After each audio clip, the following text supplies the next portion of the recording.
Hello, everybody, and welcome to another episode of I Hate Your Taste in Movies. This is a movie podcast where we make our friends watch our favorite movies of all time and slowly watch our souls die. I'm Jackie. I'm Jen. I'm Austin. You can follow us at I Hate Your Taste on Twitter or on Instagram. We're at Hate Your Taste Pod. So this week, we're doing a Jenn pick, which means I hate my life.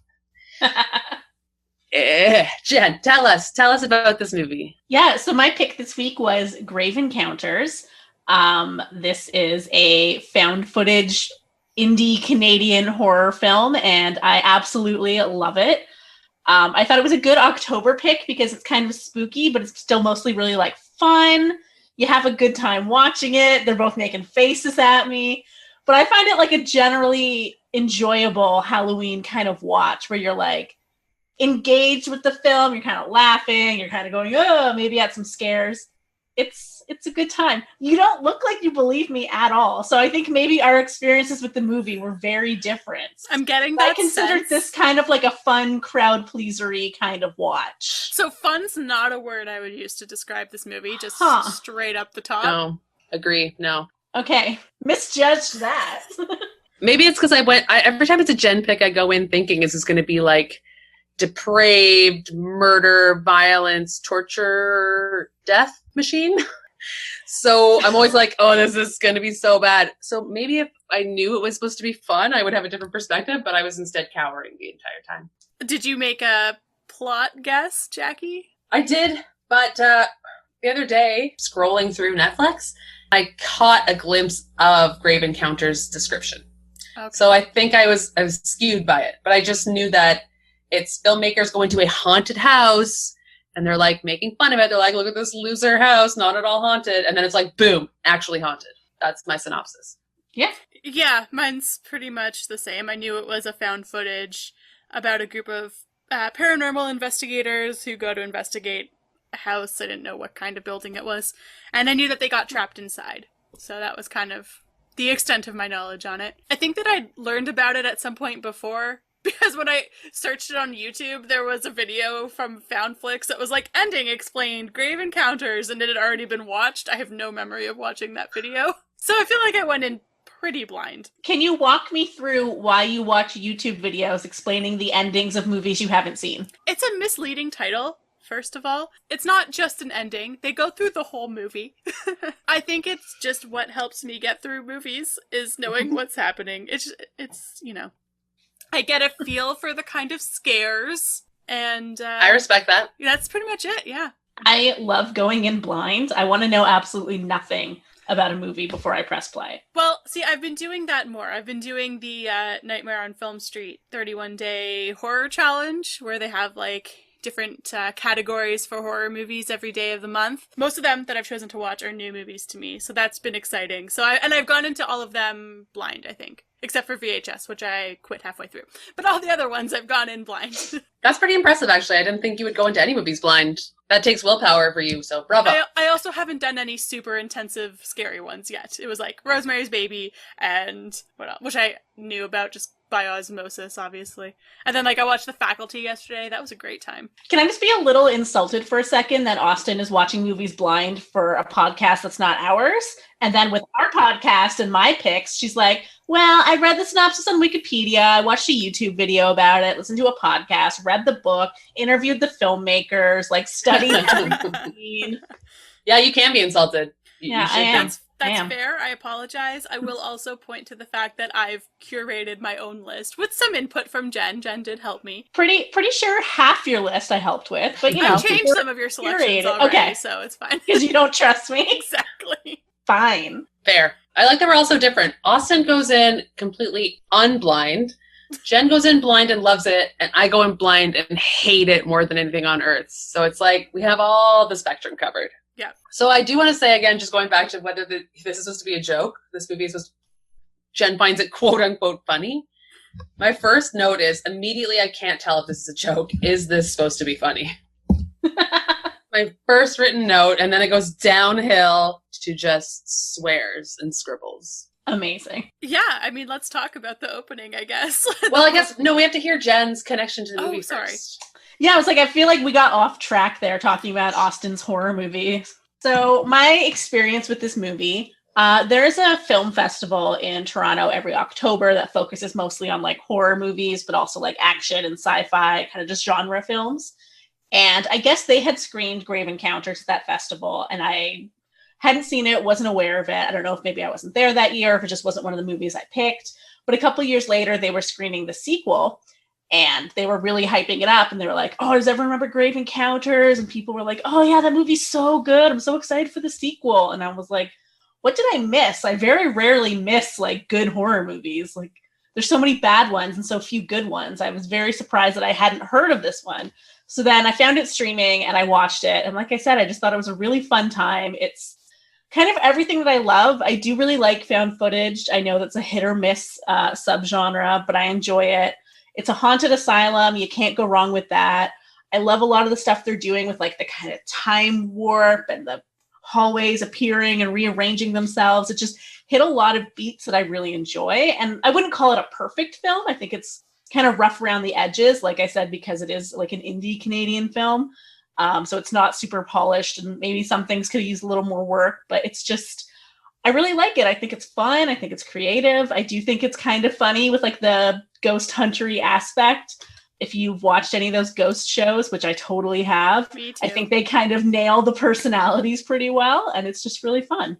Right off the bat, one of my first notes is I really like the premise of this movie. I think it's a really fun premise. And I definitely watch Ghost Hunters all the time. I loved it. Really? I've never watched any of those shows. Yeah, I read that this was more based on like Ghost Adventures. I forget the host name for that show. But Zach I mean, Baggins.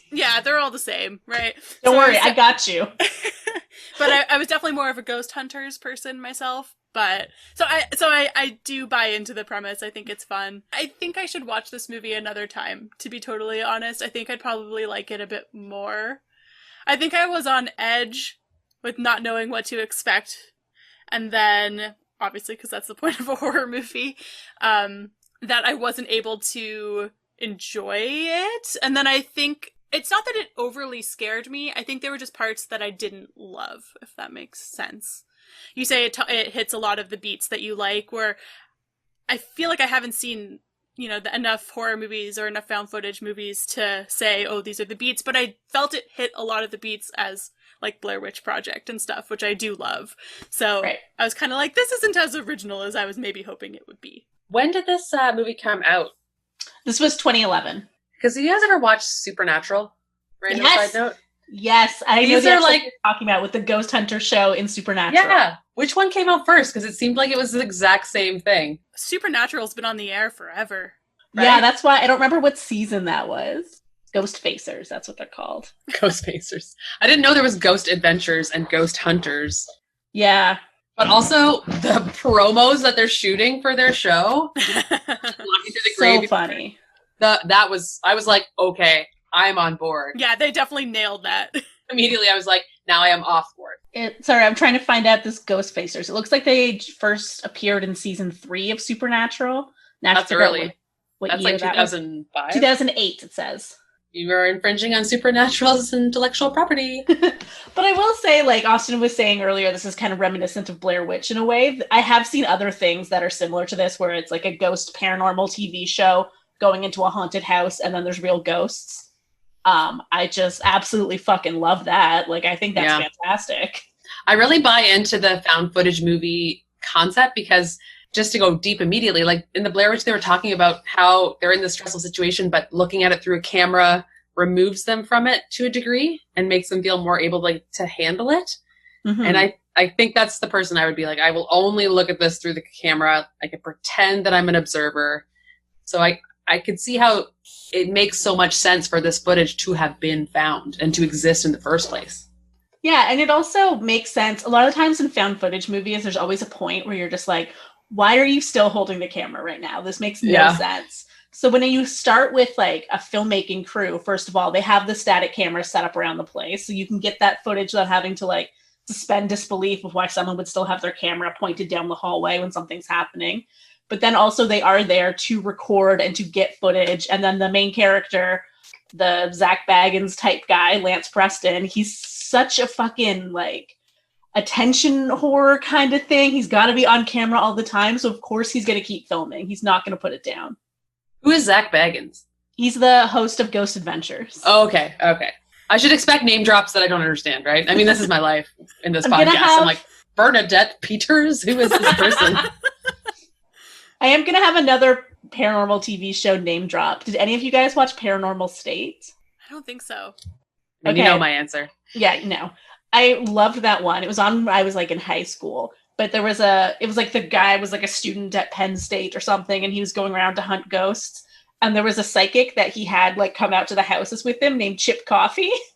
And that's all I could think of during the scenes with the psychic in this one, Houston. Where he's like so dramatic walking into a room, like, I feel a deep sadness. And I was like, are you Chip Coffee? That name's so bad that it's believable as a real name. You're like, your parents are mean, but it makes sense. Yeah, I don't even know where to start with this movie. I think we should just start at the beginning, right in the beginning, with like, okay, I need you to tell me, what's his name? I said it earlier, the magician? Houston? No, the magician. Chris Angel. Yeah. I was like, psychic's not a magician. Ooh, I feel like deep sadness. Is this your card? Yeah, sorry. My immediate impression was that I thought he was going to be very Chris Angel-y. Mm-hmm. But I actually don't hate Lance Preston. I mean, he's cheesy and terrible in the beginning, but I think he really kind of holds his own in this movie. That's another thing that I hate about found footage movies. Well, I guess there's only been 2 that I've seen. But in those 2 movies, it's like a stressful situation, and then everyone's fighting and antagonistic, and they're freaking out and taking it out on each other. Like in this movie, TC is always yelling, and they're just always up, and it makes me really stressed out. But I found that Lance did a pretty decent job of trying to be the leader in the situation and keep everything relatively calm.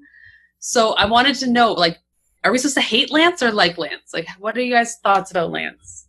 I don't hate him. I think I don't necessarily like him. Like, I think he's kind of, at the beginning, like you said, kind of obnoxious, kind of a douchebag. But then he does try, but he also basically is responsible for everything that goes wrong. Like, he's a really bad leader. I mean, I can see that he's responsible for sending Matt off by himself. And then locking them in the first place. These are my issues. They all agreed to that, right? No. They didn't know that they were getting locked in for real. So my 2 biggest issues with this, right off the bat, are not about the movie. They're about the TV show. So I guess we didn't even really give a synopsis for the movie. Yes. We just got right to it. So to give a quick synopsis, basically, there's a fictional TV series called Grave Encounters that's kind of a ghost hunters, ghost adventures type show. They are locking themselves into a haunted asylum in Maryland, really British Columbia, overnight to try to find ghosts. Apparently, this place has been shut down since, I think it was like the 40s, and it had done really weird experiments and things on people. It was supposed to be really haunted. So they lock themselves in overnight.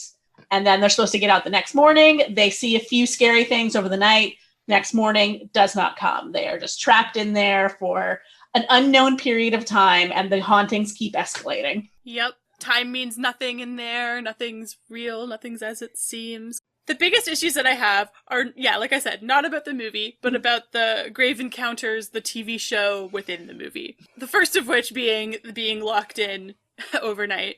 Because I feel like that would never happen, first of all, with the TV show. And second of all, I don't know why it would need to happen. You know what I mean? They could just be like, we're locked in. That was TC's point. He's like, why did you lock us in? Yeah. I know. It really bothered me. Also, what bothered me is, before they actually got inside, TC was a camera operator, right?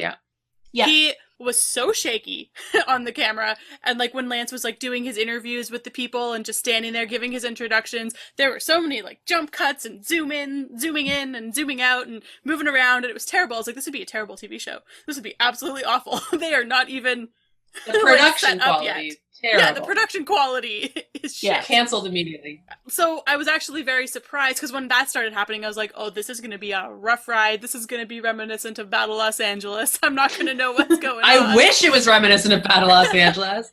So I was pleasantly surprised that the camera work actually got less shaky as the movie went on.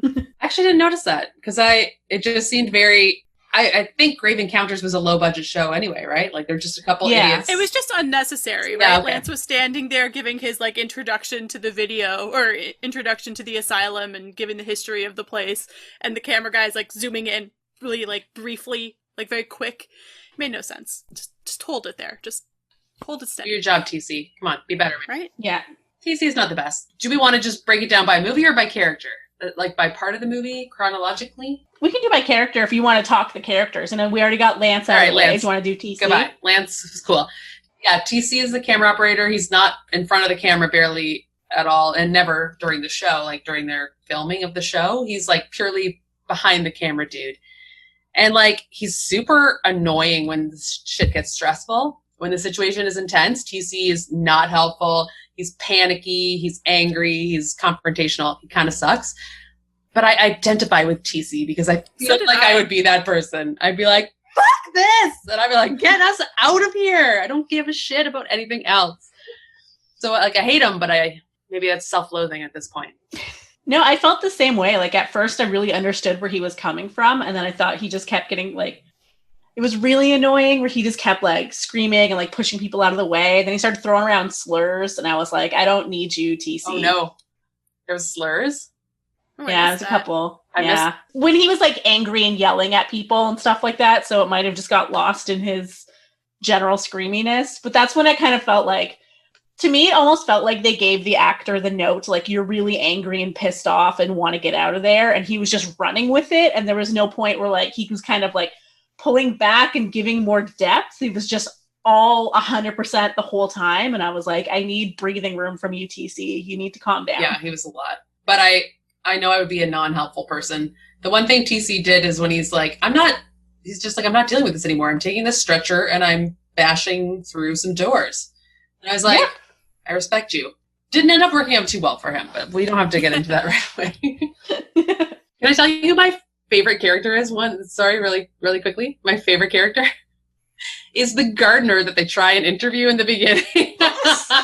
He's so funny. He's just like, no, I'm not doing this. And like 20, and he's like, fine. So Lance goes up to him and is like, he's interviewing everyone around the asylum, and he meets up with the gardener, and he's like, hey, can you tell us about, any hauntings that we're filming a TV show. Can you tell us if you had any hauntings? And the gardener's like, no, I don't want to do that. And he's like, oh, but anything. He's like, have you ever seen a ghost? He's like, no, nothing. Just very like, nope, nothing's ever happened. And then Lance gives him a $20 bill and is like, what about now?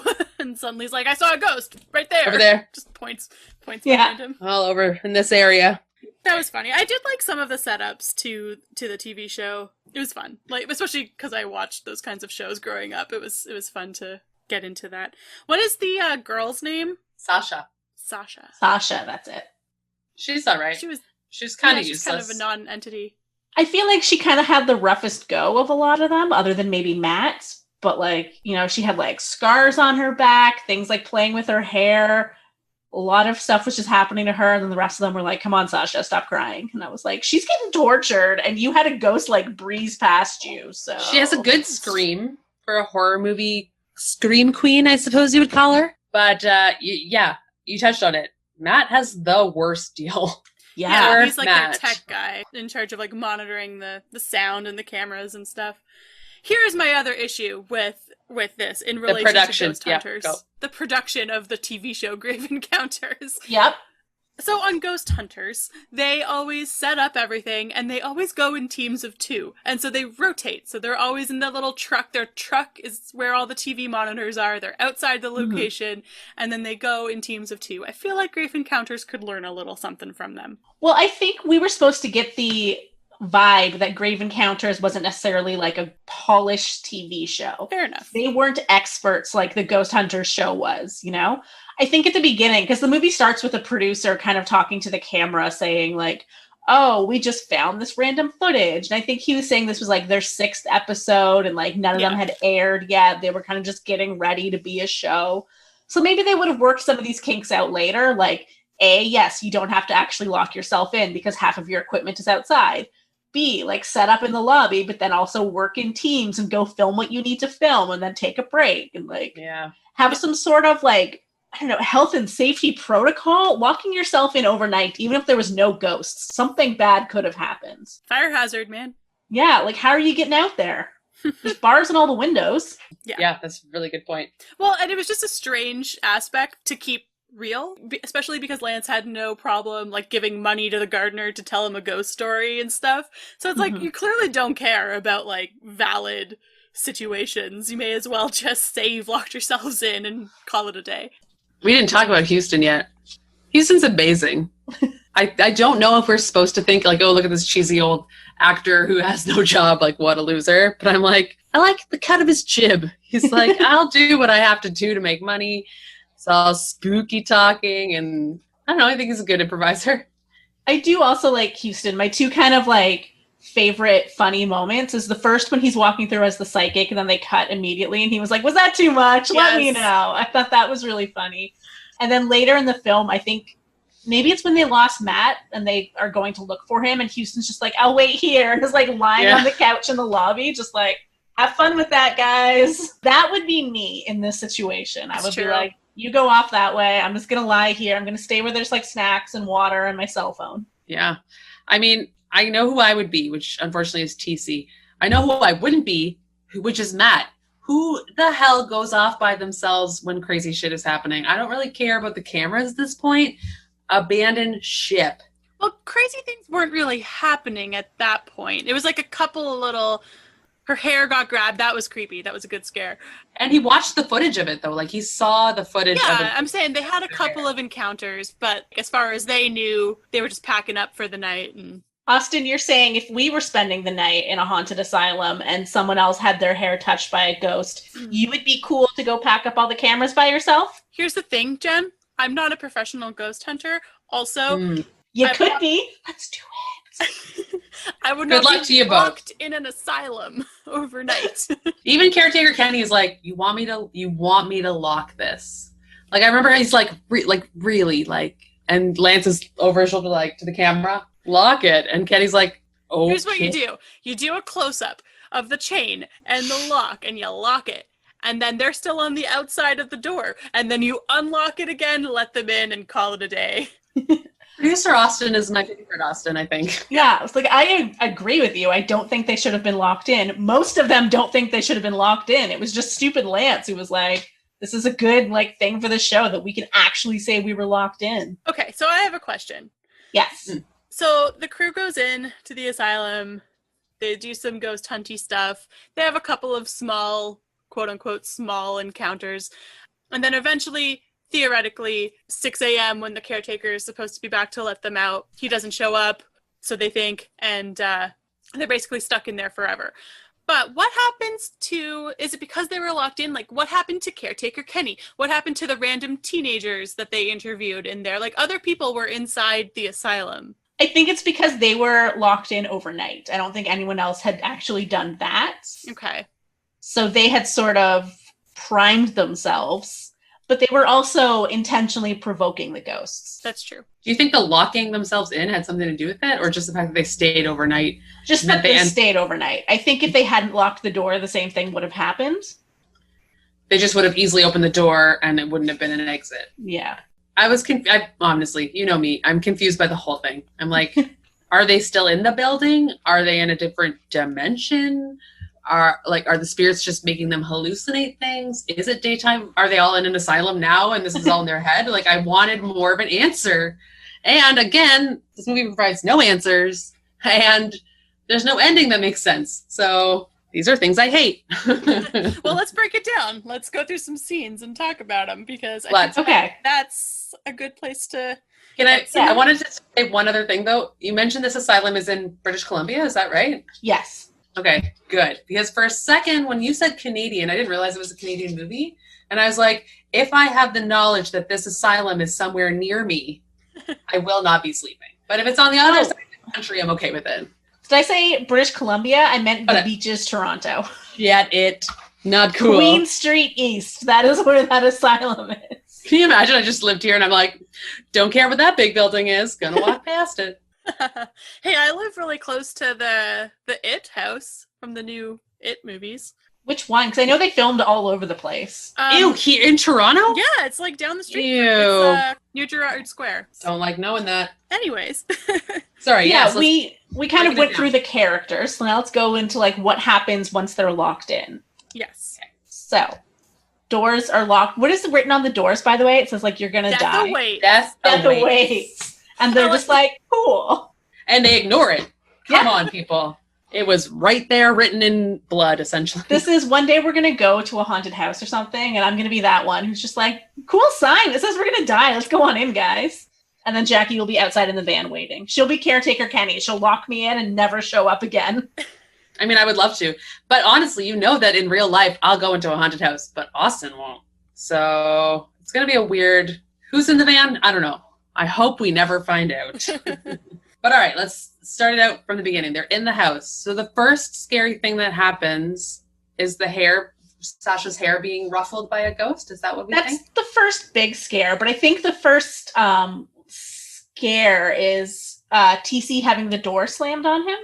Oh, yeah. Is that first? Yeah. So at first there's just kind of like little creepy things. Like there's that window that opens by itself.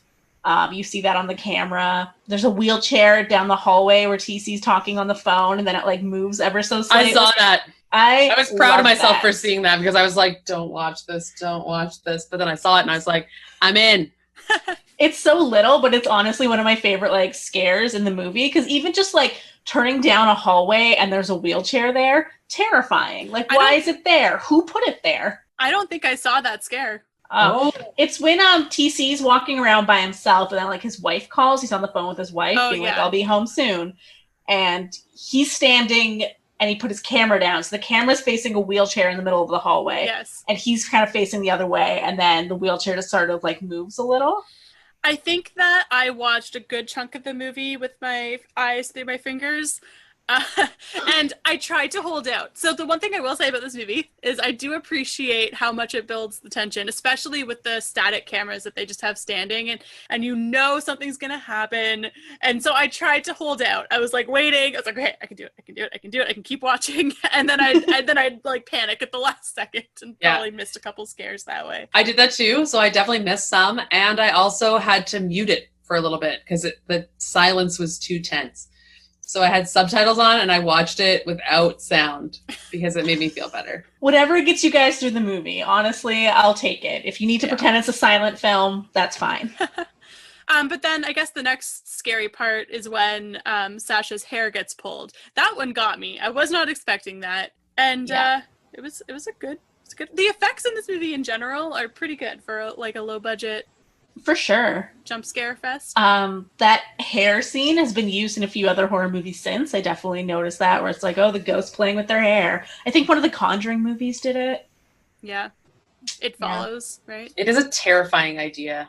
It's so close to you, and you can almost like, did you feel it? Did you not feel it? Like, it's so creepy. It's like the fine hairs on your face would just, ugh. And I think we've all had that where like maybe a stray hair has fallen out on the back of your neck and you're just like, oh, what's touching me? And like, we've all had that fear even when nothing's actually been touching you. So to have it actually be something would be the worst. I would probably either shave my head or kill myself or both. Well, and like at this point in the film, so we've had the wheelchair and we've had the hair pull, we have had the door slam. And there was a wheel on a stretcher. Right? Sorry. There was also a wheel, like they hear a noise, like a rattling. It's like spinning. Yeah. Oh, yeah. Oh, that one scared me too. I forgot about that. Maybe I saw less of this movie than I thought I did. I genuinely thought I watched most of this movie. But... That's not the first time you've said that about a horror movie where you have forgotten all of the scares. So I don't think you watch movies much. I really try. I really did try. I mean, I did send Jen a picture of me watching this movie. I just like turned my camera around and took a picture. I was buried in my t-shirt. She had her shirt up, but she was also glaring at the camera, so I knew she wasn't happy. I mean, that makes perfect sense to me. But anyway, what I was saying is like we have had a couple of scares that are definitely spooky, and now they're excited because they're like, oh shit, real ghosts exist. Let's document them. So fine, but they've been fairly innocuous, and then some shit starts to get real. One other thing too, right when they tell Matt to go, they're like packing up. All this little scares have happened, and they're like, time to pack up. You know, it's a little bit unnerving. Let's start getting ready to go. And then Matt goes, "I'll be right back." And I was like, he did. I'm like, I watched Scream the other day. I know the rules. Mistake. Yeah. I'm like, Scream was out by this point. So conceivably, Matt would have seen Scream, and this is an amateur mistake. Matt clearly has not seen Scream because he would not say that he will be right back. Also, that is another thing that I really liked. I forgot. It was after the ghost kind of plays with her hair. They all start freaking out and they're like, we need to pack up and leave. And it's like, you came here for ghosts in the section there's actually ghosts. They're like, fuck it, get the cameras. We're out. I can't do this. And yeah, they sent poor Matt off on his own to collect all of the static cameras they've set up in hallways and things like that. He immediately gets like taken by ghosts because of course he does. And they really aren't that urgent about finding him. They really give up on him pretty quick. They're like, Yeah. We'll find him. They're like, where Matt's not back yet. Maybe he's injured. Let's go look. And then a couple spooky things happen again. And they're just like, let's not look for Matt anymore. Yeah. He's on his own. He can fend for himself. Bye, Matt. I saw that he noticed the window is open. And he's like, oh, fuck. And he closes the window and he's just like a little bit freaked out. But then he just goes down a hallway. Did I miss something? He just steps out of the frame into a door and is gone? I don't think we see anything. Yeah, I don't think we see. I think he just disappears. And then when they go look for him later, they find all of his camera equipment scattered all over the place. So something happened, but I just don't think something happened that we, the viewer, experienced. Because we don't know what happened to Matt until we find him like an hour later and all of his friends are just like, oh yeah, I forgot about you. Well, you're saying an hour later. It's like an hour later our time watching the movie. Because this movie is way the fuck longer than I expected it to be, first of all. But then it's been what? Like 12 hours at this point that they've been crazy stuck in there. So their time, I know like their watches are telling them it's one time, but it's probably, who knows what actual time it is. But they've been in there for hours at this point. So they definitely abandoned Matt for several hours. Yeah, for sure. If I were Matt, I would be very pissed. If ever we are in a haunted asylum, which again, I know you guys don't plan on us ever doing, but if whatever happens, we are. I can't think of a scenario that we would be in a haunted asylum, but sure. I trick you guys. But if I ever am like not around you for longer than 5 minutes, look for me. Don't give up immediately. If I'm lost on my own, that sucks. I don't want that. If it's any effort whatsoever, I just don't think I can do it. But I don't want to be lost on my own in the haunted place. You shouldn't have tricked us, man. You shouldn't have locked us into this place. This is your fault. Damn it. It is my fault. Okay. If we ever get in a haunted asylum, not because I tricked you, but because we all accidentally stumbled into it, please don't let me die on my own. Fair. I'll try my best. I don't know. Yeah, no promises? No promises. One thing I was going to say, too, is that I didn't understand. I guess it's kind of a reveal that time no longer has meaning, because I didn't get it. I'm like, how many hours have they been in this asylum? And then they say that they're like, we're waiting for Kenny. It's like 8 a.m. And then they all go to sleep and they're like, it's 1 p.m. and Kenny's not here. And I was like, oh, so this is going to be like long. Like I thought in my head, this is like an 8-hour time frame. Shit happens. Everyone dies, the end. But then it stretched out way longer than I was expecting. I still don't understand it, but I appreciated that aspect at least. Because I got to see them mentally deteriorate and go nuts, which was kind of cool. Yes, that's one of the things, like, at the beginning where I said this hits a lot of the beats I like. That's one of them. I love those kind of, like, time fuckery things where it's like, you maybe think an hour has passed, but it's been days, or, like, vice versa. They're kind of almost in, like, a pocket where they don't exist to the rest of the world because the sun's not coming up. They can't contact anyone. The guy who's supposed to be there isn't able to come back and get them. Days maybe pass, weeks, we have no idea. And then also the asylum itself, like rearranging and kind of putting hallways where there wasn't hallways, taking stairways away, just fully fucking with them. I love it. I love that shit. I enjoyed that, but that was a really scary moment for me when they bust open the door and it's a hallway. Like I was like, oh no, it's not just ghosts. It's not just a vapor that like can manipulate things around you and potentially harm you. It's like, now your mind is fucked up and who knows, like reality is gone. That's a whole nother level of terrifying. Yeah, you're totally screwed. At that moment, exactly. You open the door and it's not a door anymore. It's like a hallway. You're just like, there's no way I can get out of this. There's nothing I can do. Because at first when they just think they're locked in and Kenny's not showing up, they're like, let's try to bust down the door. Let's try to bust out a window. Nope, you can't. The window's disappeared. The door leads to nothing. When they find that stairwell to the roof to try to get off through the roof and the stairwell just leads to nothing, love it. That was awful. Yeah. Oof. And TC has like a breakdown. He's like sobbing. I'm like, yeah, that's the reaction you should have. And everybody not sobbing is a psycho, because that is so troubling. I don't even know how to explain it. Not only are you afraid of ghosts, but you're afraid of your own mind. You're afraid of that you're actually insane now. Oof. Too much, you guys. Too scary. That was definitely intense. And that was sad. Because I even though I knew overall no one was going to survive this, no one was going to get out of the asylum, I was like, oh, the roof, that's such a good idea. Go to the roof. Of course there's no roof. I guess, sorry, this is a side question, but when Matt went up to get the static camera and he saw that the window was open, he could look out that window at that time. Yeah. So we're still thinking that's before they've been vortexed or whatever. Could he have theoretically jumped out of that window, do we think? Well, that's the thing. I mean, you would have reason to at that point. Yeah. And didn't they go to that room to look for him? They could see out the window at that point? I think he closed it, didn't he? Or someone, I think the window closed, but I also think by the time that they were looking for a way out, they couldn't make their way back to that specific room that had the window that could open. And I think, at the time when Matt was in there, he could have climbed out that window or jumped out that window if he wanted to, but he had no reason to because he did not know they were going to be trapped in there forever. No, for sure. I was just curious. Like, was that their one way out? Yeah. They missed it could have been. They missed their window. Austin, boo.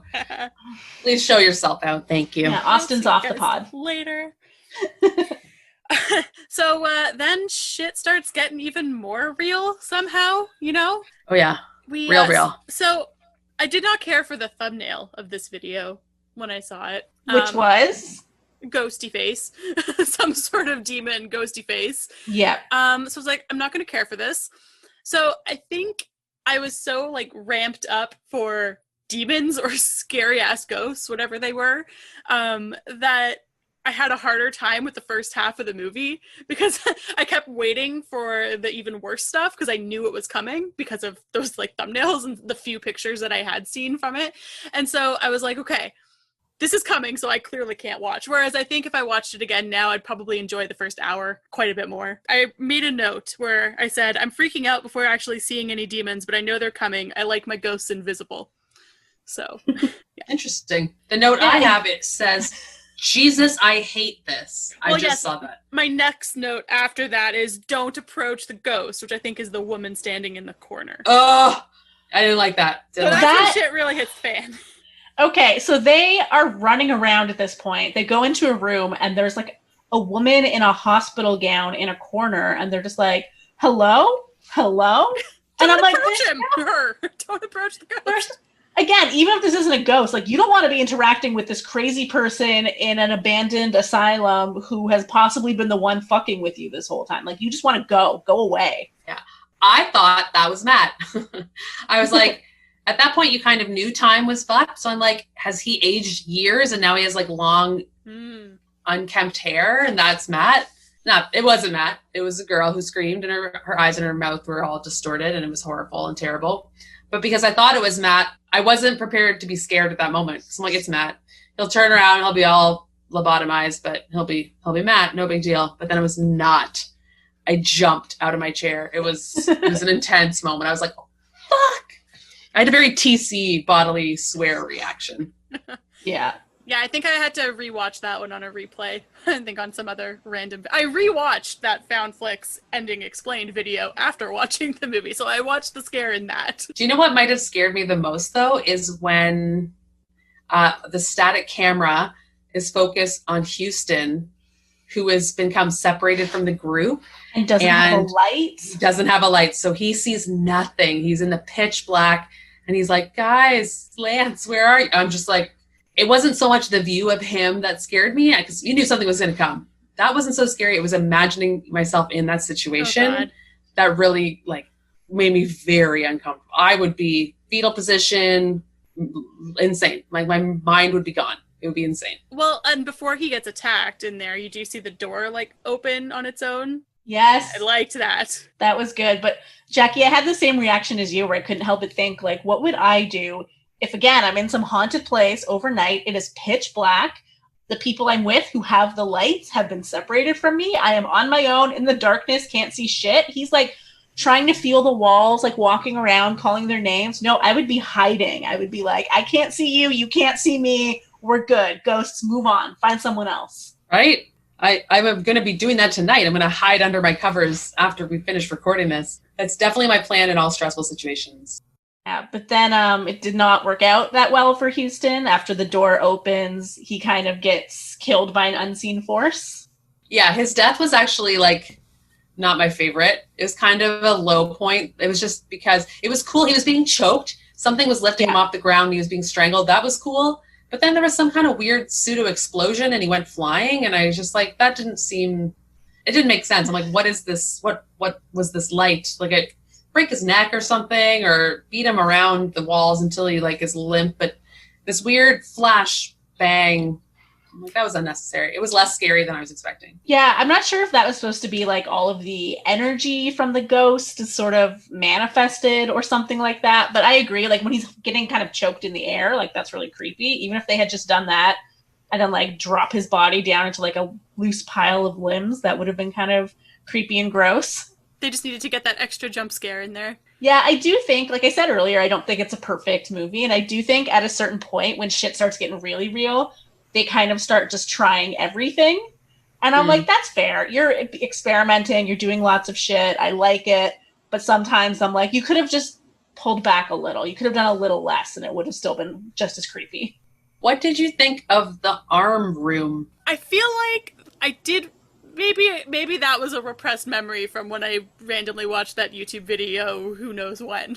Because I feel like it scared the shit out of me. Like, it definitely got me. But then I was like, wait, I've seen this before. So it must have been from that. But it definitely scared the shit out of me. So yeah, they're like in a room. I think they're still looking for Matt, or they're looking for, they've gotten separated now from Houston as well. And they just saw the girl in the demonic face. And so they're just like in a room trying to catch their breath, I guess. And then all of a sudden, all these arms are all over the room, like coming out of the walls and the ceiling and trying to grab them. Ugh. Yeah. Super gross. Did not like that. It was weird. Like, it got me. It was scary. But yeah. Thinking about it, like, that was a weird scare. It was weird and it was unexpected because it's not anything like I've ever seen before. Hands come out of walls, sure, and they stretch the wallpaper. That seems like a very common hand thing. But all of a sudden, every surface covered with hundreds of grasping hands and arms too. It's not like a hand against a wall. They have reach. They could reach the wall and grab you. Mm-hmm. Very original, I think, to me anyway. I could say that about almost anything. But to me, I was like, that. I never thought that would happen. And it worked. And I hated it. So it worked. Did not love it. But I was just going to say it was interesting because it seems like the ghosts aren't happy. They'll let them sit for a while and like sleep for a while, but then they don't even attack. It's almost like they're trying to corral them, but like where are they corralling them to, and what's their end game? Yeah, so I think the ghosts, honestly, for a lot of the movie, their purpose is just to fuck with them. Like, I don't think the ghosts are necessarily doing things to gain anything other than scaring the shit out of these people and just really messing them up. I do think eventually they're possibly trying to get them to the basement.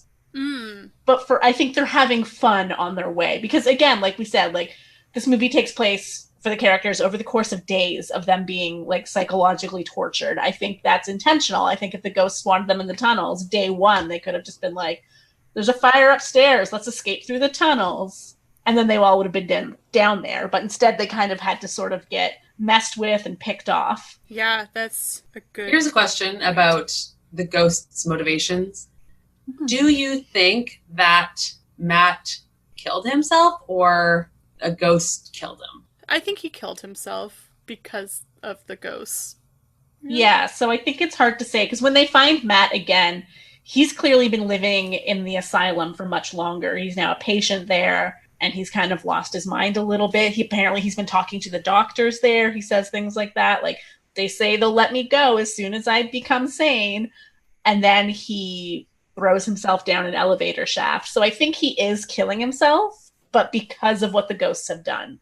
So like, I don't think a ghost pushes him, but I think he's just like, I'm not getting out of here. This is everything now. I'm done. Because I had this thought occur to me and I wanted to get your guys's, tell me if I'm reaching.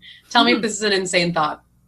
But I was like, when Matt is standing there, he's looking at the elevator, there's another it's the tongueless ceiling ghost. Yeah. Remember they find a tongue and he's like, what is that, a tongue? And then he looks up and there's a friggin' ghost on the ceiling with a gaping black maw. Terrifying.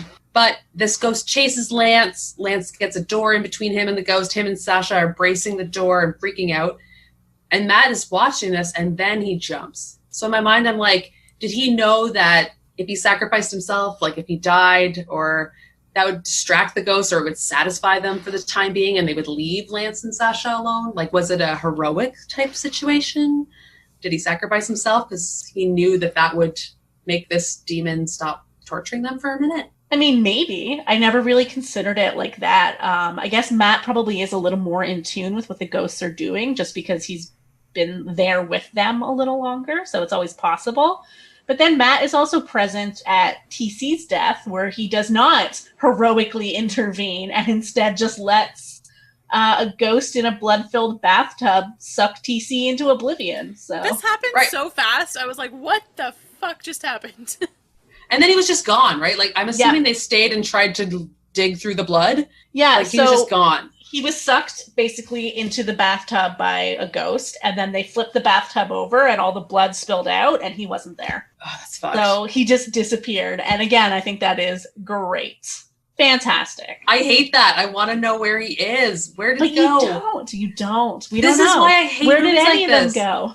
That's what I need to know. Tell me.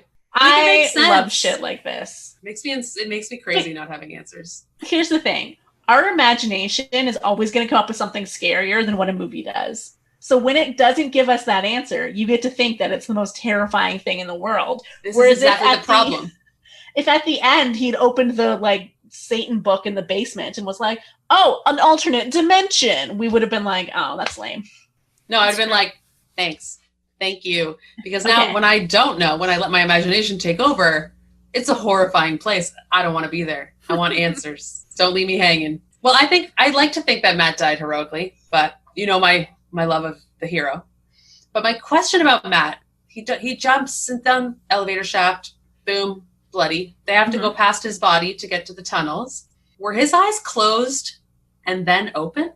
I didn't notice. I thought they were just open, but I did not notice specifically. Okay. I wanted to see if anyone else, because I was still kind of like, I don't want to see this. So I was covering my face a little. But I was like, I think his eyes were closed and then open. So if anyone is going to watch this again, report back. I will not be doing that. So. Do you want to have a watch party, Jackie? Should we start it right now? Sure. I'll put the cardboard cutout of my face here. Goodbye. So then it ends up being just Lance and Sasha left in the tunnels. So, I feel like we didn't even really explain that there's tunnels. We just kind of mentioned, they're down in the tunnels. But basically, the old asylum had underground tunnels that connected it to another building. So they think they can escape if they get to these tunnels and get out. Spoiler alert, they cannot. I don't know why they think the tunnels wouldn't have the same logic apply as the rest of the house. Awful optimistic. I guess you got to try whatever you can so that you're not just sitting and waiting to die. But I might be sitting and waiting to die in this situation. I mean, I'd rather be sitting on the couch in the lobby and waiting to die than in the tunnels eating rats. But if you're in the lobby, nasty. You're also eating the rotten food in the lobby because the ghosts destroyed it all.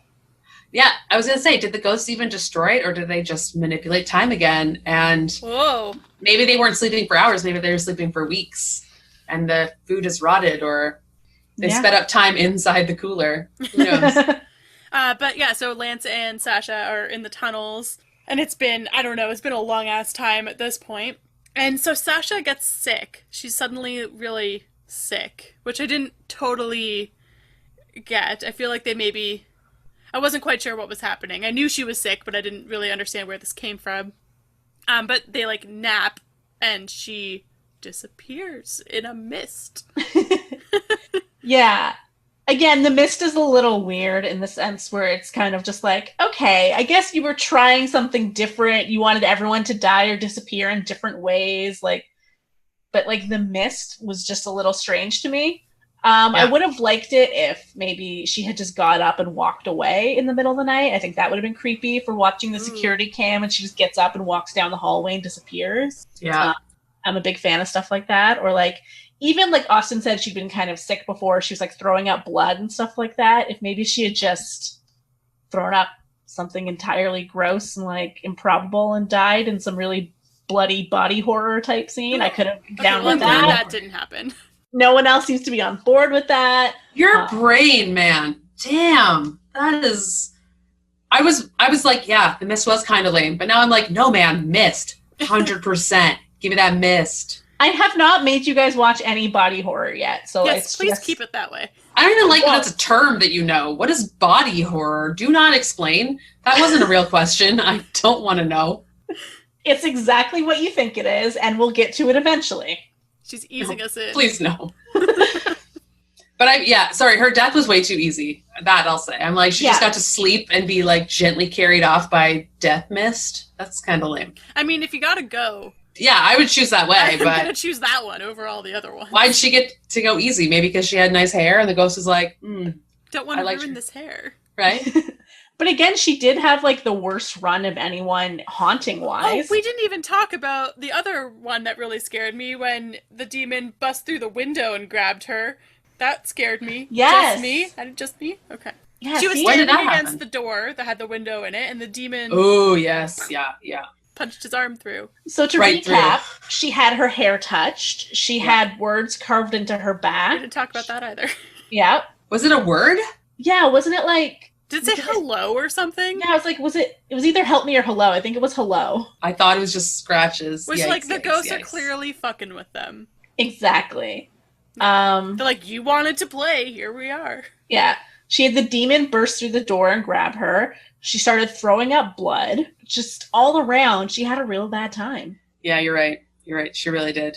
When she got sick, I honestly was just like, oh yeah, she's sick because malnutrition. She's in this like tuberculosis hospital with asbestos and eating rats and the water's contaminated. I'm just like, yeah, she has cholera. Why not? She's just sick. But I guess you guys interpreted it as being like ghost sick.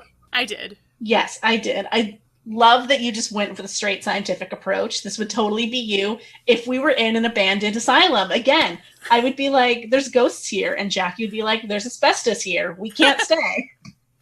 Yeah, you're hallucinating from lead paint, but it's okay. I'll take care of you. Thank you. Ugh, I can't believe he ate that rat, though. That was an unexpected... Is that considered body horror? No. Because it's like his body. He's really getting into the body of that rat, though. Yeah, I mean, I guess at that point, you gotta do something to stay alive. How long had it been since they'd eaten food?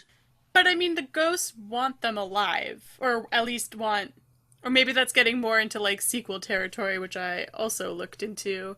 But it seems like they want someone alive. So wouldn't they... Like, you don't want him to die of starvation. I feel like they can also keep him alive. If they can manipulate time, then... Like, I feel in my mind... I don't know why I thought this, but I thought that everything that was happening hours and hours and hours, but their real bodies were somewhere else, and it was only, like, minutes. Oh. Yeah, I don't know if I thought necessarily their real bodies were somewhere else, but I did think that, like, it was one night. Like, Kenny showed up at 6 a.m, and all of that had happened in that time. So it's like they were experiencing weeks, whereas everyone outside the asylum was experiencing a couple hours. Yeah. And so that must suck for caretaker Kenny showing up the next morning and being like, the fuck did they do? This is my place of employment. Yeah, I gotta clean all this stuff up. There's rotting food in the lobby. There's blood all over the floor next to a bathtub. So rude. Okay, so Lance, he's in the tunnels. He's eating rats. He's slowly going nuts. He eventually, air quotes, stumbles into, or is corralled into, in my opinion, the autopsy room, essentially, or the experiment brain cutting room of the ghost of Dr. Firkin. Now, he sees a bunch of pictures of bodies and autopsies and dissections of human bodies. Mm-hmm. Were those pictures supposed to be his friends? I don't think so. I think they were just videos or pictures of past patients. Okay, because I thought it'd be crazy that once they disappeared, they ended up in that room and they were experimented on by the doctor. That would make sense, actually. That would check out. I mean, I think that is what was happening, kind of. Like, I think Matt was definitely messed with a bit, as we saw. So I think maybe some of those pictures were patients from when the hospital was open, and maybe some were people who had stumbled in by accident, like these guys. And then, because I think also, I mean, spoilers, and we're going to the very end now. When we see Lance at the very, very end, he's sort of been lobotomized or experimented on as well. So clearly, the doctor is still taking action. Yes. Yeah, so you guys, I'm sure you saw the blood coming from the corner of his eye, which is how they used to do lobotomies before. I thought that was a nice touch. I feel like I don't know what people know about the history of like surgery and medicine, which was a course I took in university. But yeah, they definitely just stuck a nice pick in your tear duct and mushed it around a bunch. And they were like, "You're cured. No more syphilis." Oh. Science. Hey. But also, then he's like, "They say I can go." Are they going to let him go? No. What is go? Of course not. Well, why not? Because they're evil. All right. I mean, I think that's... Well... I don't know. It's... What did you guys think of that apparition of the ghost just, like, casually looking over at Lance? Like, oh, hey, buddy. Yeah. I found it creepy that they all looked in sync. Yeah. They all turned their heads in one creepy way, which made me think that it's one sort of overarching entity showing up as these people. Right. Like, I don't know, in my head, because the evil brain surgery doctor was murdered by his escaped patients, which they tell us in the beginning of the movie, I think that he's the in charge ghost of the asylum. Yeah. And he might be the only ghost, and he's controlling everything that happens. Yeah, well, we also see that on top of his experiments, he was doing, satanic rituals. So I think he's definitely got some sort of power, whether it's like he's working with demons, he's become a demon. The spirits of the ghosts that were tortured have now turned into demons. I don't know. But basically, yeah, I think he's sort of controlling what is happening. And it's all for his experiments and his Satan-loving ways. So this is where I was not pleased at this point in the movie where Lance discovers all these, like, satanic runes and things. I did not care for it. I don't like when it's like it was aliens, or it was all a dream. I don't like it. It falls into that category for me. See, you are getting a little more on board with me saying I don't want an answer, and less on board with Jackie, who wants to be told why this happened. I loved it was satanic. I'm like, great, okay, good. I.e., this can never happen to me because I won't open that book. Great. I love when I can say, this won't happen to me because of X, Y, Z. So, good, great, Satan. But not enough of an answer still. I'm like, but what? I don't even like the concept him and Matt both talk about where it's like, I can go once I'm cured, I can go once I'm lobotomized. And then Lance says, yeah, I'm cured, I can leave. And then he has the wherewithal to sign off the show. Yeah. Oh, yeah. But like, why is that even a thing that's said to them? Why are the ghosts trying to give them false hope? Like, why does that sentence even come up? Just lobotomize them and then, torture them for all eternity. Why would you say you can go? If they Maybe can't. so that they have that false hope, because if they didn't, they would all just be like Matt and throw themselves down the elevator shaft. They tried to give Matt the false hope. Yeah, so I guess that's it didn't work he out was either also found by his friends who were trying to rescue him. Had he been left to his own devices, he would have just probably stuck around. That might be true. Yeah, that's true. Can we talk briefly about the sequel? Because I just have questions. I feel like You guys will have to tell me all about it. I didn't even know there was a sequel. Okay, I did not rewatch the sequel because I remembered not caring for it. Right. We don't have to include this in the episode, but it sounds like the ghosts sent the TV producer the tapes because they want that random college student to finish the movie. That part's weird, but I think even in this one, it is sort of implied because the producer, again, at the beginning, it's a producer being like, someone sent me these random tapes. It's like, who would have sent them? Who would have found them? It was somehow from the asylum itself. The ghost sent the tapes. Yeah. Don't love that. Ghost mail. See, I don't mind that because how else would the tapes get found? Well, this is my other theory. If we're talking about how the ghosts manipulate things outside of the asylum, I think caretaker Kenny is their human minion. Oh, you think he's in on it? Yeah, because I'm like, he hasn't been bothered the entire time he's worked there. And he's like, oh, I do this all the time. I wander around here. I've seen things, whatever, but he's never been murdered. So I'm like, they have mind control over caretaker Kenny. Maybe he mailed it. I don't even know what we're talking about, but maybe. Yeah, that makes sense. But yeah, it basically ends with Lance being lobotomized and saying he can go, but we know that that's probably not the case. Yeah, and he'll just be in these tunnels eating rats for eternity, essentially. Scaring the next group of filmmakers. I don't know. Be the next creepy ghost. That sucks. That is officially a shit ending. So, guys, lesson learned. When we break into a haunted asylum, we won't lock the door so that we can escape at any time. Also, we'll all have cyanide pills. Ooh. And goodbye, cruel world. No more haunting Jackie. Goodbye. But then you'd still die, and then what if your ghost is still just there? Well, then I wouldn't be afraid anymore, at least.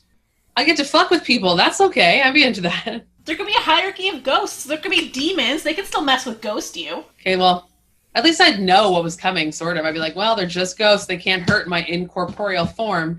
Also, I think it'd be really fun to fuck with people in, like, really dumb ways. I wouldn't do anything scary. I'd move things that they didn't remember, just, like, really subtle psychological torture. And, like, I wouldn't touch anyone's hair. That kind of seems gross to me. That's too personal. Okay, this is a fun tangent now. If you were a ghost, how would you fuck with people?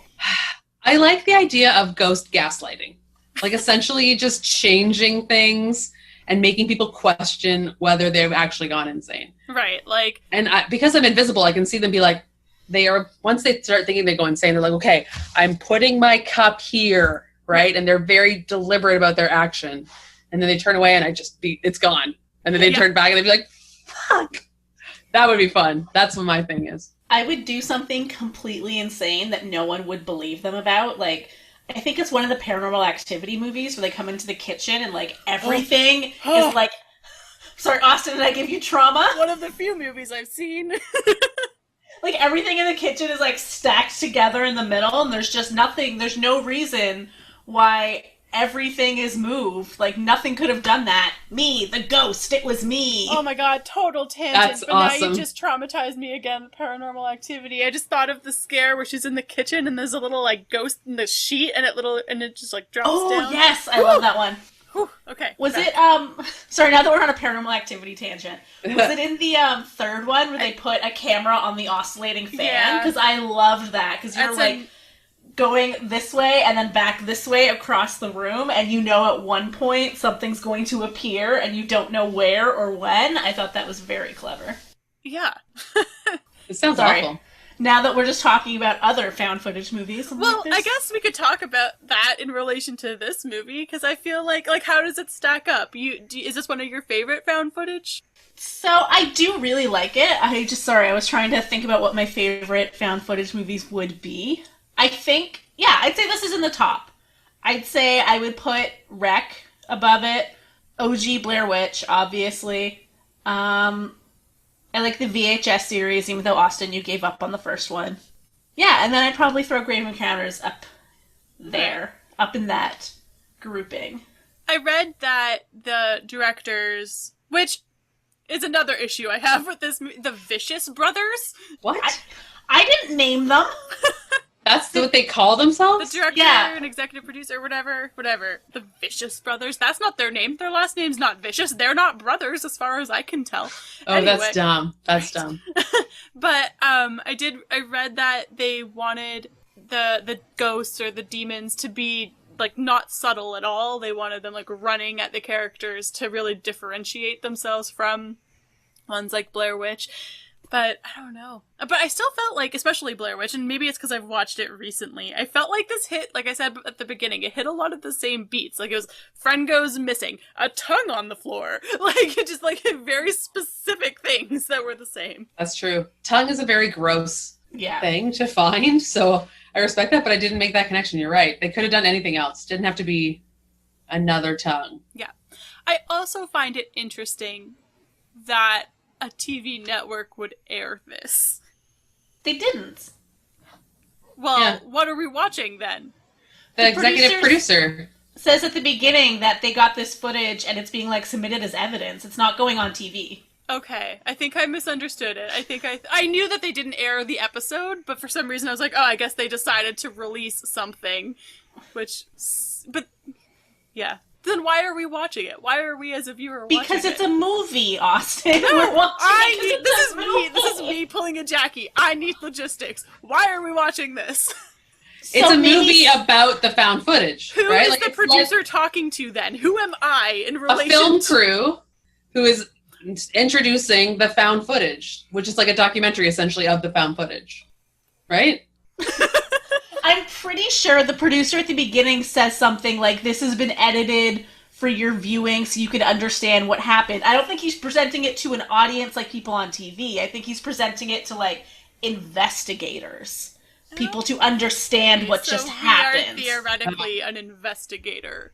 Yes, if that's how you need to... us as investigators. If you need to, like, cosplay as an investigator when you watch this, get your police hat on, a Sherlock Holmes pipe, and start taking notes. I don't know. I thought it was like a Blair Witch. Like, we found this footage, and it's being released now. But then to who? Like, what's it being released to? Like, who is... Well, what was the Blair Witch being released to? Like, a documentary. But that's not presented as this is the footage that we... I mean, I guess it was, wasn't it? Yeah. Not in the same way. Yes, Jenn is wearing a Blair Witch Project t-shirt with the text at the beginning. That's what it's saying. Like, essentially, we found this footage, and we thought it was worthwhile to release. I suppose. I think I was just thrown by the producer interview at the beginning. He was also really struggling to do the, like, I'm natural, I'm not acting, I'm just talking. It was a rough go. So just, all right, sorry for that tangent there. No. I was going to say, to bring that tangent back to Paranormal Activity, when you were saying, like, who would release this? When the first movie came out, I saw it, like, opening night, like the midnight premiere or whatever. Ugh. Sorry. I saw, like, most of the Paranormal Activity movies in theaters at midnight on the opening night, by the way. But after, like, we saw the first one, and the first one ends with that ridiculous jump scare. And then everyone's, like, standing up to leave. We're all talking about the movie. And then these group of teenage girls in front of us were like, that really happened. I can't believe that really happened. And I was like, if this really happened, it wouldn't be a movie. Someone got murdered. They're not putting a snuff film out in theaters and charging you $12 a ticket. Like, what are you talking about? Also, everyone's reality would shatter and we would all go insane if this was real. If this was real, the government would bury it, first of all. But second of all, I wouldn't go to work anymore. I wouldn't try and take part in society. I'd be a hermit. Goodbye. It was so funny. Then my friend was like, Steven Spielberg tweaked the ending. It's not real. Oh my god. Just let them have their Blair Witch moment. Oh my god, but how are people still falling for that? That was like 2007 and they were like, this is real.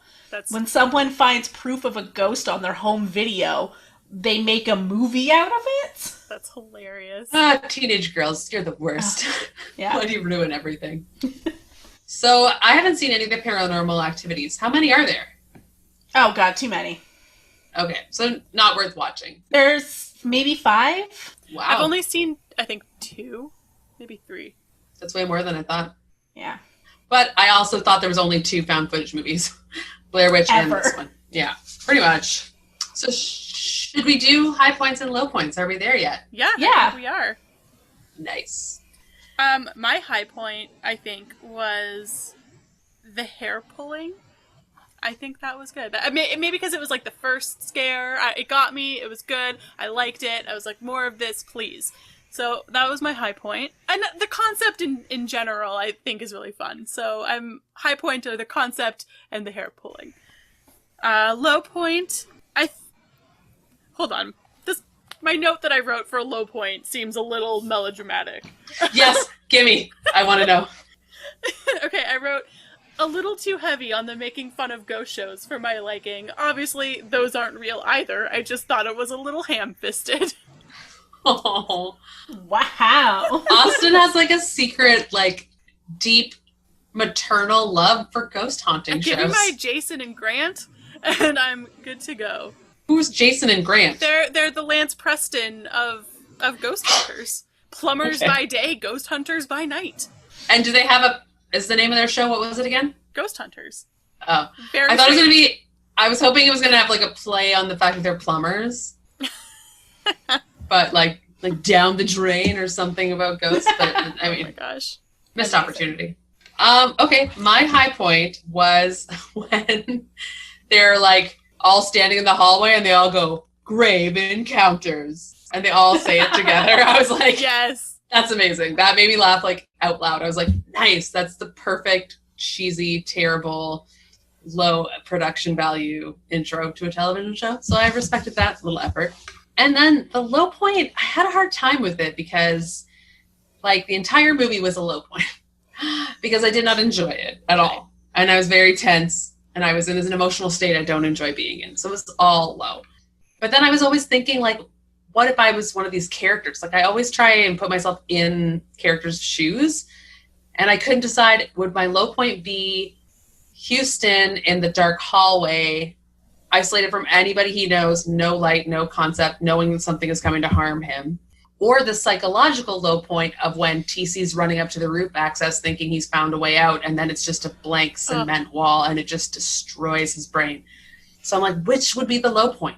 I don't know. So I couldn't pick a certain point in the movie that I thought was specifically worse than any other. I got scared a lot, but nothing made me hate it. You know what I mean? Is this making sense? Yeah. I guess now that I know that TC said slurs, I hate that. Oh, yeah. But I think what I hate about these movies is that they force me to always think about what I would do in these situations, and the answer is never good. The answer is always I would just die, which is not, it doesn't make me feel nice. It's funny, Jackie, because I feel, one of my notes said, I feel like I understand how Jackie feels a lot of times now, where, like, yes, it scared me, like, it worked on that level, but I didn't enjoy it necessarily. Right. Like, I could see that it achieved its goals, but I hate it the entire time. Yeah. Yeah. That's how I do every one of Jen's movies, and some of yours. Just like, I hate this, but I know that it's having the intended effect. Right. Is it Jen, my turn? what about you? Yeah, Jen, get to it. It's funny, as Jackie was listing her low points, I was like, damn, those are some of my high points. I love the scene where he's running up the stairs to the roof access and there's nothing there. I think that's a great, like, pulling the rug out from under you, like, just fuck you. I think that's a great scene. I love, like I mentioned earlier, the first kind of scene with the wheelchair in the hallway and it just slightly kind of moves. I love that. If you ever put a wheelchair in a hallway, it'll freak the fuck out of me. I don't know why. Just like, it's not supposed to be there. If it was a wheelchair that was supposed to be there, it would be different. If it was like someone just left their wheelchair and then they were sitting on the bed next to it, absolutely no problem. But this creepy, abandoned place, it's not supposed to be there, guys. I don't like it. I don't want it. Get rid of the wheelchair. And then my low point, I think, would maybe be the mist that takes Sasha away. I think it's a little lame. I think it could have been scarier. Yeah, they had so many options, right? Like, honestly. Endless choices of how to kill her. And it had gotten so wild, too. Yeah, it could have been absolutely anything, and then they were just like, shit, throw some mist on there. We ran out of, like, special effects, I guess. You said it, too, if they had incorporated her illness into her death. Yeah. That seemed like it would have made sense in terms of what they were setting up. But just all of a sudden, she's like, meh. She couldn't come to work that day, so we put a body double and she got misted. Yeah, I felt that was a little lackluster, especially to be like the last death of the main characters before Lance's like final thing. You'd kind of think they'd want to go out with a bang, but missed it is. Missed it is. 'Twas. Quotes? Quotes. Guess what? Not a lot of quotes in this movie. I have 3. And that was a stretch. The first one is a Lance quote, and he says, "This place is about as haunted as a sock drawer." And I was like, that's funny, but it's also like the lamest metaphor you could have chosen. Like, there's a lot of things less haunted than a sock drawer. I don't know. Who knows what happens? What about all the ghosts of that one sock that disappears when you do laundry? That's hella haunted. And then just the death awaits quote, which I was like, did it say death awaits or did it say death awaits you? Did anyone see that? It just said awaits. Okay. Creepy. Very creepy. Didn't like. I kind of thought it'd be cooler if it was written in what appeared to be blood instead of like, I don't know, with like marker. But anyway, it worked because, again, the scary part too is when they bash open the door with the stretcher and it's not the exit, it's actually another hallway. But they start going down through the hallway and then they close the door behind them and it still says death await. So it's still the door that they came through clearly, but it doesn't lead to the same place. That was awful. And the last quote I have is, quote, "This is officially fucked." Thanks, TC. Thumbs up. Love it. Yeah, succinct. It's not quite a quote, but I did write down, I happened to have the end credits playing instead of just stopping it right away. And at the very end it says, "No rats were eaten in the making of this film." I saw that. I appreciated that. Thank you. Thanks, guys. So glad. For trivia, I don't have a whole hell of a lot. Like Jen mentioned, it's a pretty low budget movie. Its budget was only about $100,000 Canadian. Whoa, right? That's like nothing. It's estimated, but I mean, I guess, yeah. So, I mean, they made, the worldwide gross was $4 million, so that's cool. Profit, baby, profit. Yeah, lots of profit. I felt like they did a good job for being so low budget. Like, the effects were decent. I thought. I don't have a whole lot to base it off of, but... Oh, I took a picture of this because it was long. This could be gross. No. So, the book that Lance opens with all the runes, they're an old script used by the Norse. They can be translated directly into English, and they read out a parody of I've Learned, which was, written by an unknown author. Anyway, the parody reads as follows. So this is what's in the book, translated to English. Steamy a relationship is at first, the passion fades, and there had better be a lot of money to take its place. I've learned that sometimes the people you expect to kick you when you're down will be the ones who do. I've learned that we don't have to ditch friends because they're dysfunction. They're more fucked up than you think. So that's what the book says. That's pretty random. Right? Huh. Yeah, it's odd. All right. Was someone having, like, some relationship issues during the filming, and he's just like, F you, in runes? No other context. Looking up Norse runes for, like, fuck my girlfriend for dumping me. Right? It's actually a country song translated into runes. Seriously. Mm-hmm. It was filmed over 10 nights and 2 days, and that's all I got. That's actually really impressive, honestly. They did a lot with very limited time and budget. Yeah. Because it didn't, like... Again, I know nothing about these movies, but it didn't strike me aggressively as being indie. Right. It felt like it was an indie show. Grave Encounters itself was an indie show, so their production value was going to be kind of low. But the rest of the movie and the reality of the haunting didn't strike me as badly done. Yeah, for sure. Jen, what else came out that year? Yeah, so let me open my list of 2011 movies. This was actually a pretty packed year for me anyway. I feel like I saw most of these, but it was like Bridesmaids, which we've all seen, Super 8, Midnight in Paris, Mission Impossible Ghost Protocol, which is my favorite of the Mission Impossible movies, FYI. Ghost Prots, yes. I know you guys were all wondering which one I love the most. It's Ghost Protocol. The first Captain America movie came out. Contagion, Too Real right now. Too Real. Scream 4. I have to rewatch that one. I'm rewatching all the Scream movies right now. I just finished Scream 3 today. Oh, and the Thing remake came out that year. Ew. But otherwise, it was a solid year. And like we said, Grave Encounters was a really indie film, so it's definitely not on any like box office list of like top 10s. Didn't win any awards, really. It's kind of a hidden gem, I'll call it, even if you guys did not find it so gem-like. It seems to be sort of mixed reviews. I was reading some of the Rotten Tomatoes reviews from it. It scored better with critics than it did with audiences, which I thought was weird. Yeah, I think that can happen sometimes. Usually it's like the other way around. Yeah. The critics hate it and audiences love it, but especially sometimes... with horror, I would imagine. I guess it also depends on like who the critics are. Like with horror specifically, I tend to only read horror publication reviews. So, like, I don't care what the New York Times says about a horror movie, but I'll care what Bloody Disgusting says. I did see a Bloody Disgusting one on there. I can't remember what it said at the moment. Sorry, that's a magazine? Yeah, it's a website. It's like a horror website, but I'm sorry, Jackie. I'm sorry that my world is different than yours. I don't accept your apology. Be more like me. Get on my level. All right, next time I'll go to, like, Marines walking away from explosions.com. Do you think that would take me to a website? Because I am in. She's checking right now. I am. Explosions.com. Ooh. Porn? It doesn't exist. Aww. That just means it's open for me to purchase. There you go. Get on it, Jackie. This is your calling. Should we do our ratings real quick? Sure. Yeah, ratings. Ratings time. Mine are quick. Enjoyment, 0. Although, you know what? I'm going to give it a 2, actually, because of just the opening of the Grave Encounters TV show and how cheesy and terrible they were. Walking through a cemetery, beautiful.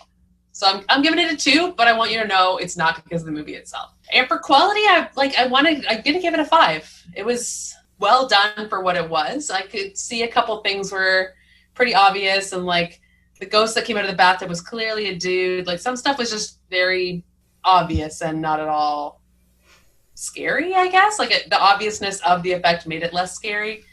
But I think for their budget and what they were set out to do, they did a good job. So I'm giving it a 5. Yeah. For enjoyment for me, I'll probably give it a little bit higher than a 2. I think I'll say probably a 4. And for quality, I'm going to say a 6.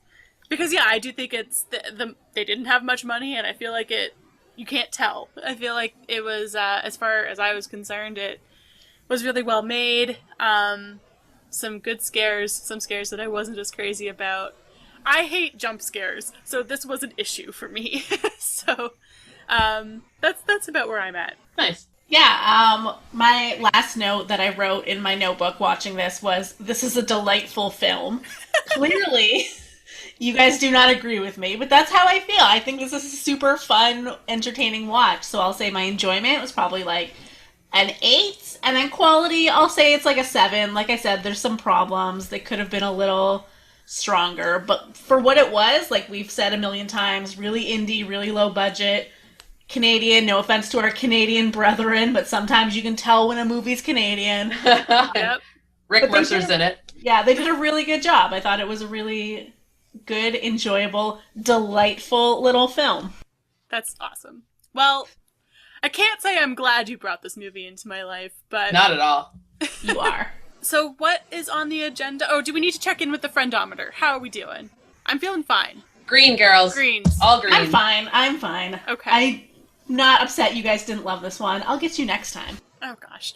So then I guess in the meantime, speaking of next time, Jackie, what is your pick next week for Spooky October? Shaun of the Dead. Yes, Shaun of the Dead. It's amazing. We've all seen it, but I feel like I want to see it again, and we can talk. We can have some discussion about it. It's been a really long time since I've seen it all the way through, so it's going to be good. Nice. I can't wait. All right, so we're lightening it up a little for next week. Sounds good. In the meantime, we have merch now, so you can check us out on TeePublic.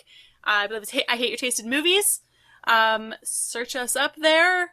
We got some cool stuff going on. If there's anything that you'd like to see, let us know. And you can follow us on Twitter at I Hate Your Taste and on Instagram at Hate Your Taste Pod. Please say hi. We'd love to hear from you. This has been a lot of fun. We love doing this, so always want to get more people listening. So please leave us a review on iTunes. It really helps. Come back next week, and we're going to be talking about Shaun of the Ted. Shaun of the Ted. Shaun of... Less than a minute, Austin. Shaun of the Ted. This wraps us up for Grave Encounters. Come back next time, and we're going to be talking about Shaun of the Dead. Thanks for listening. Bye.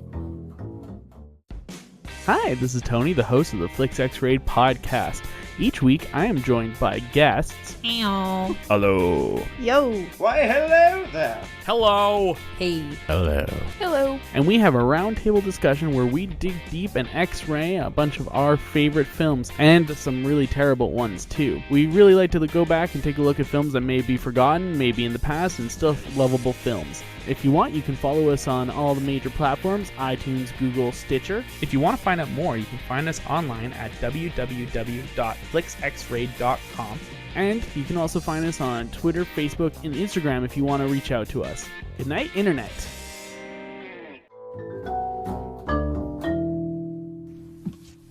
Fuck you. Shaun of the Ted. Shirt. Shaun of the Ted. Shirt. Shaun of the Ted. What does that even mean? I don't know. Who's Ted? Shaun and Ted. I don't know.